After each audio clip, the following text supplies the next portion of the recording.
नमस्कार मित्रांनो, तर या संध्याकाळचा चहा प्यायला. आणि हां, तुम्ही म्हणता की ताई तुम्ही चेहऱ्याला काय लावलं आहे, तर मी चेहऱ्याला लावलेलं आहे कच्चं दूध आणि जायफळ उघळून. कारण की माझ्या चेहऱ्यावरनं वांग आहे, त्याच्यामुळं मी लावलेलं आहे. तो पण मी यूट्यूबवरच हा व्हिडिओ बघितला होता.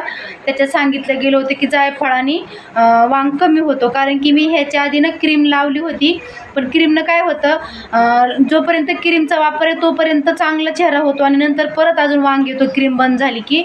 आणि मग तर जास्तच येतो, कारण की क्रीमनं जास्त चेहऱ्याला खराब आहे. मला डॉक्टर पण बोलले होते क्रीम नका लावू तुम्ही, कारण की जात नाही क्रीमनं पण. मग त्याच्यामुळे मग मी हा उपाय करून बघते. जर फरक पडला तर बरंच झालं, कारण की 10 रुपयाची वस्तू आहे. आणि जायफळ तर आपण बऱ्याच अशा पदार्थामध्ये म्हणा, किंवा लहान बाळ असेल तर त्या लहान बाळाला झोप चांगली येण्यासाठी त्याला गुटी करून आपण पाजतो. जायफळ तर चांगलंच आहे, तसं काही आपल्याला म्हणजे खराब नाही. तर मग मी ट्राय करून बघते, 2-3 दिवस झालं. मला जर फरक पडला ना, तर माझ्यासारखा जर माझ्या बहिणीला कुणाला प्रॉब्लेम असेल तर त्या नक्कीच करून बघा. पण आता नाही, ज्यावेळेस मला फरक पडेल त्यावेळेस करून बघा, कारण की मी पण लोकांचं बघून करते. त्याच्यामुळं तुम्ही आत्ताच करू नका. तोपर्यंत बाय बाय.